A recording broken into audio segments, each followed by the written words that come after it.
이사야 1장 18에서 31절 말씀입니다. 여호와께서 말씀하시되 오라 우리가 서로 변론하자. 너희의 죄가 주홍 같을지라도 눈과 같이 희어질 것이요 진홍같이 붉을지라도 양털같이 희게 되리라. 너희가 즐겨 순종하면 땅의 아름다운 소산을 먹을 것이요 너희가 거절하여 배반하면 칼에 삼켜지리라. 여호와의 입의 말씀이니라. 사랑하는 형제 여러분, 2월 9일 목요일 저녁 묵상에 오신 것을 환영합니다. 이사야는 남유다의 우시야, 요담, 아하스, 히스기야 시대에 예언을 한 궁정 선지자입니다. 우시야, 요담 시절은 번영이 있었지만 타락의 때였고요.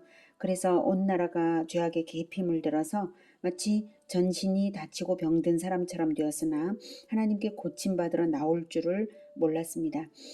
그리고 하나님께 나아가노라고 하는 것은 많은 제물을 여호와께 드리기는 했으나 형식적 종교 행위일 뿐 하나님이 기뻐 받으실 만한 참된 삶의 열매는 없었기에 제사는 성전 마당만 밟을 뿐 하나님과의 진정한 교제가 되지를 못했습니다. 그래서 성전 마당만 밟을 뿐이지 하나님과의 교제는 없었던 것이죠. 그래서 위선적 종교 행위를 미워하니 기도를 듣지 않으시겠다고 하시며 선한 행실로서 하나님께 참된 예배자가 되라, 참된 예배자가 먼저 되라, 이렇게 하신 것이 17절까지입니다. 그러니 남유다 백성들이 하나님께 나아오기는 와야 하는데 올바르게 나아올 줄을 몰라서 참된 회개로 나아오지를 않는 것이 큰 문제인 것입니다. 그래서 18절부터 하나님은 사뭇 간절한 어조로 사죄를 위한 변론회로 초청을 하십니다. 여호와께서 말씀하시되 오라 우리가 서로 변론하자. 너희의 죄가 주홍 같을지라도 눈과 같이 희어질 것이요 진홍같이 붉을지라도 양털같이 희게 되리라. 네. 하나님께서 변론의 주제로 죄가 씻어지는가를 제시하고 있네요. 하나님께 나오지 않는 이유 중 하나는 죄가 씻어질 것에 대한 믿음이 없어서 나오지 않는 이유가 될 수 있겠죠. 그러니 죄가 안 씻어지는지 나와보라 라고 하십니다. 그러면 어떻게 하면 죄가 씻어질까요? 그 답은 바로 하나님과 교제하기 시작하면 죄가 씻어지는 것입니다. 그래서 오라고 하십니다. 오라고 하시는 이유는 변론 그 자체만이 아니라 죄를 씻어주시기 위한 것입니다. 오라, 오라고, 오기만 와보라고. 그러면 어느새 변론이 필요 없는 거룩을 체험하겠죠. 그래서 하나님의 초청에 순종하여서 나올 때와 거절할 때 그 운명이 얼마나 극명하게 갈리는지 말씀하십니다. 19, 20절 너희가 즐겨 순종하면 땅의 아름다운 소산을 먹을 것이요 너희가 거절하여 배반하면 칼에 삼켜지리라. 여호와의 입의 말씀이니라. 네. 하나님께 나아가 교제를 하냐 안 하냐, 순종하냐 거절하냐, 이에 따른 결과는 천지차이입니다. 축복 아니면 죽음입니다. 이어서 하나님과의 교제를 거부할 때의 죽음에 이를 수밖에 없는 남유다의 죄를 지적하십니다. 21절 신실하던 성읍이 어찌하여 창기가 되었는고 정의가 거기에 충만하였고 공의가 그 가운데에 거하였더니 이제는 살인자들 뿐이로다. 네 은은 찌꺼기가 되었고 네 포도주에는 물이 섞였도다. 네 고관들은 폐역하여 도둑과 짝하며 다 뇌물을 사랑하며 예물을 구하며 고아를 위하여 신원하지 아니하며 과부의 송사를 수리하지 아니하는도다. 네, 21절은 과거에 신실했던 예루살렘과 타락한 현재의 예루살렘을 비교하면서 탄식하고 있습니다. 22절은 비유인데요. 22절이 비유하는 설명이 바로 23절입니다. 22절과 23절은 그러니까 같은 거예요.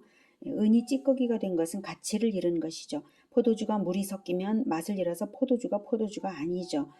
그런 것처럼 남유다의 고관들은 원래 하나님께서 주신 율례들을 무시하고 악인들과 협력해서 악을 저지름으로써 고귀한 신분의 사명과 품위를 잃어버리고 타락하여서 고관으로서의 가치가 사라졌다는 말씀입니다. 그러므로 이제 통렬한 심판의 경고를 주십니다. 하나님과의 참된 교제의 자리로 나아오든지 이러한 심판을 당하여서 몰락하든지 할 것이니 선택하라 라고 하는 뜻으로 경고를 주시는 것입니다. 24절 그러므로 주 만군의 여호와 이스라엘의 전능자가 말씀하시되 슬프다. 내가 장차 내 대적에게 보응하여 내 마음을 편하게 하겠고 내 원수에게 보복하리라. 예, 대적과 원수는 하나님과의 참된 교제를 하지 않는, 하나님께로 고침받으려고 나아오지 않는 남유다 백성들입니다. 하나님을 떠난 자는 누구를 막론하고 하나님의 대적입니다. 그들이 과거의 율법을 받은 언약 백성이었다 해도 마찬가지인 것입니다. 그래서 하나님께서 이토록 애통하시는 것이죠. 25절. 내가 또 내 손을 내게 돌려 내 찌꺼기를 잿물로 씻듯이 녹여 청결하게 하며 내 혼잣물을 다 제하여 버리고. 네, 계속적인 징계를 말씀하시고 계신데 24절과 25절이 달라진 점은 징계의 목적이 25절에서 청결하게 하며 또 혼잣물을 다 제하여 버리는 것, 이것이 목적입니다. 그러니 남유다 백성들에 대하여 하나님의 행동은 두 차원입니다. 끝까지 돌아오지 않는 자들은 대적이요 원수로서의 심판으로 멸망할 것이고, 연단을 거쳐서 혼잣물이 제거되고 청결해지는 자들이 있을 것이라는 뜻입니다. 그렇다면 하나님께로 나아오지 못하는 자들은 왜 못 나오는 것일까요?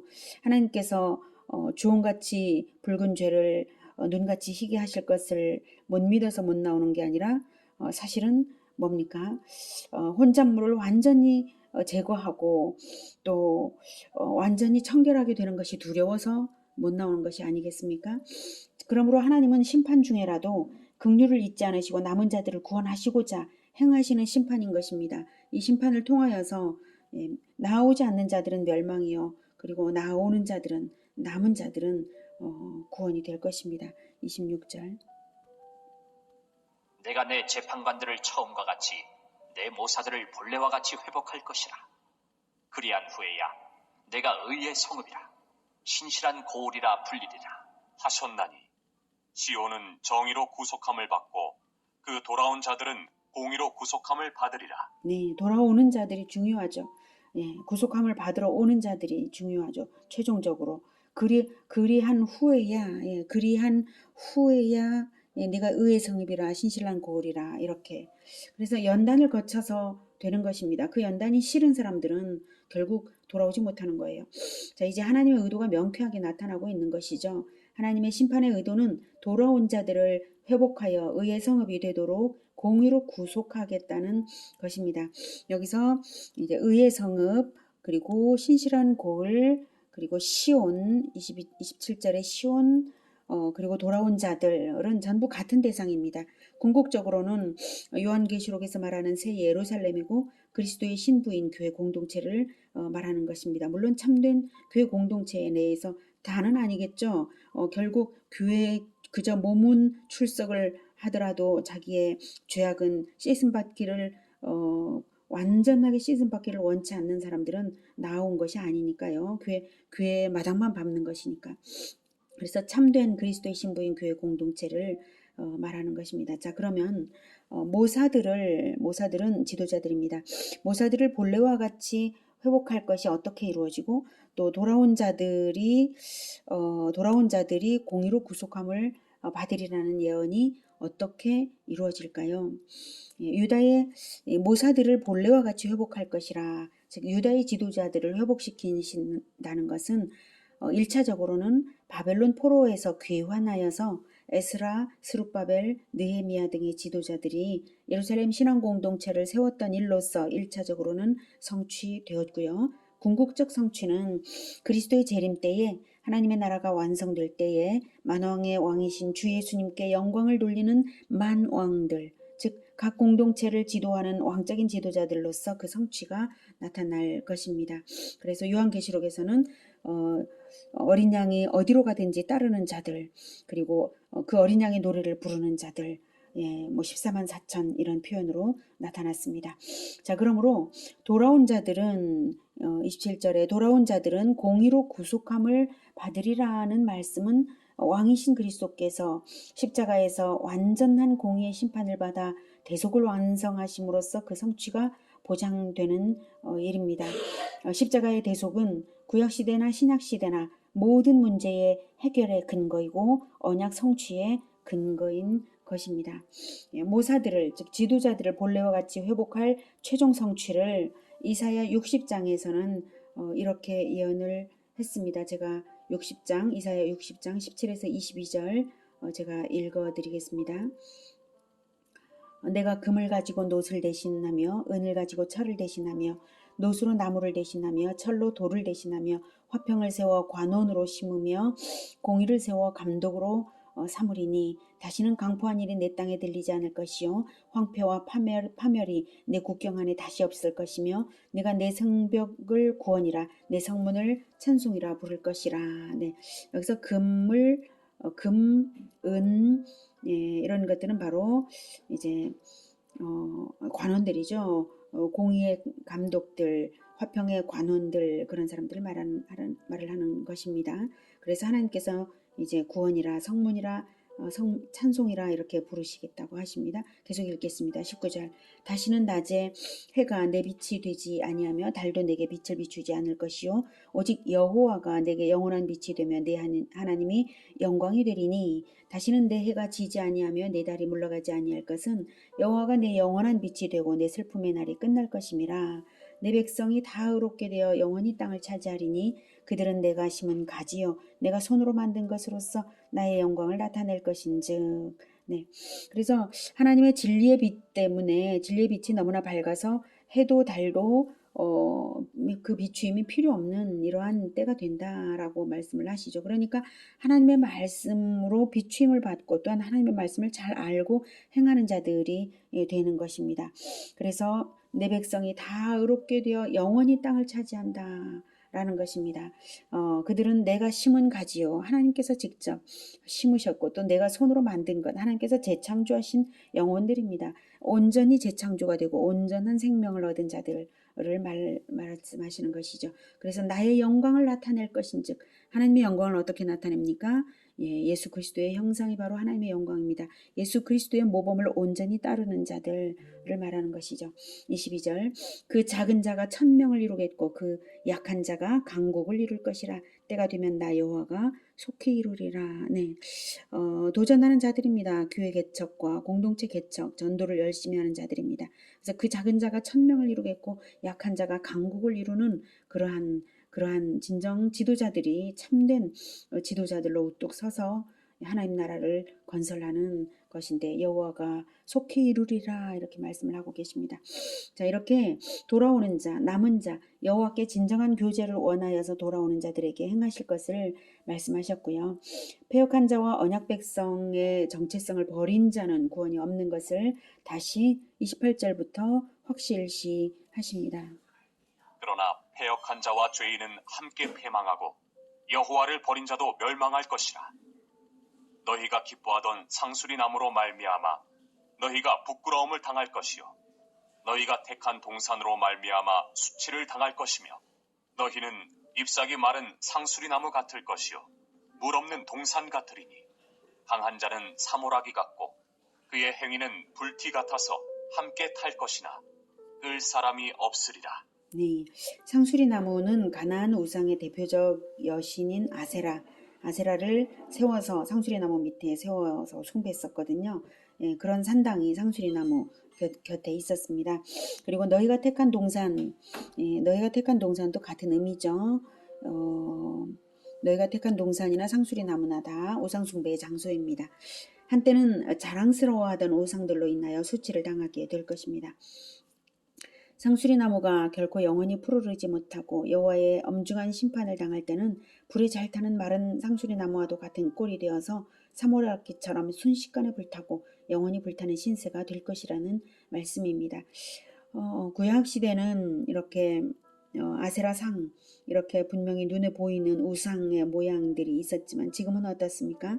지금은 우상의 모양을 만들어서 세우지는 않죠. 그러나 하나님 대신 더 기뻐하고 더 숭배하는 것이 있다면 그래서 사모라기처럼 순식간에 우리 주 예수님께서 오실 때에 순식간에 불타버릴 그런 것들이라면 이 세상 그 어떤 것들이라도 다 그런 상수리 나무와 마른 상수리 나무와 같은 것이 될 것입니다. 자, 이렇게 판이하게 다른 운명이 되는데 결국은 멸망으로 들어가는 자들은 왜 여호와께 나와 교제하면 될 것을 왜 나오지 못하는 것일까요? 네, 그것은 바로 죄가 주홍 같을지라도 눈과 같이 희어질 것을 원치 않기 때문이 아니겠습니까? 조금은 죄를 남겨두고 싶어서, 상수리 나무가 조금은 아까워서 완전한 순종으로 교제하지 못하는 것이 아니겠습니까? 즐겨 순종하면 땅의 아름다운 소산을 먹을 것이라고 하셨는데, 땅의 아름다운 소산을 먹을 것만 좋아하고 그저 즐겨 순종은 하지 못하는, 그래서 진정한 교제가 아닌 것입니다. 자기 것을, 자기의 은밀한 죄악의 즐거움을 슬쩍 숨겨두고 싶어하는 것, 온전히 하나님께 나와 교제하지 못하고 그저 성전 마당만 밟는 그러한 모습과 똑같습니다. 우리가 하나님께 나아갈 때 저를 고쳐주십시오 하며 나아가야 합니다. 병든 것을 숨겨서는 안 되고요. 드러내어서 고침받기 위해서 나아가야 하고 완전한 순종을 결단하고 소망하며 나아가야 하겠습니다. 제대로 못하면 어떡하나 걱정을 먼저 할 것이 아니라 맡겨드리면서 나아가야 하는 것이죠. 나의 상한 심령, 온전치 못한 것을 고침받기 위하여 나아가서 우리 주님과 즐겨 교제함으로써 고침을 받고 아름다운 소산을 먹는 우리 모두가 되기를 기원합니다. 기도하겠습니다. 하나님, 우리는 심령이 온전하지 못합니다. 우리의 심령이 예수님과 비교할 때 얼마나 상해 있는지요. 그래서 우리가 하나님의 말씀을 들을 때는 감동하다가도 돌아서면 사람에 대하여 나쁜 것을 생각하고 세상에 대하여 탐심에 이끌리고 우리가 근심에 속고 그렇습니다. 하나님, 우리가 상한 심령이어서 그렇습니다. 주님, 우리를 불쌍히 여겨주셔서 우리의 상한 심령을 고쳐주시옵소서.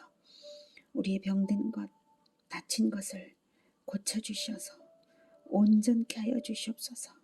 온전히 주홍 같은 죄가 눈같이 희게 오직 우리 주 예수님의 그 심령이 온전히 우리와 연합되게 주님 도와주시옵소서. 우리가 온전히 고침받아 온전한 실천으로 순종으로만 나아갈 수 있기를 원합니다.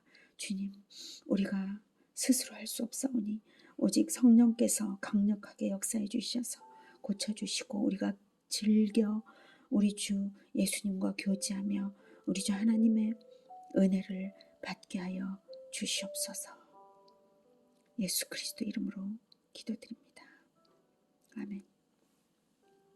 이어지는 시간은 개인 기도 시간입니다.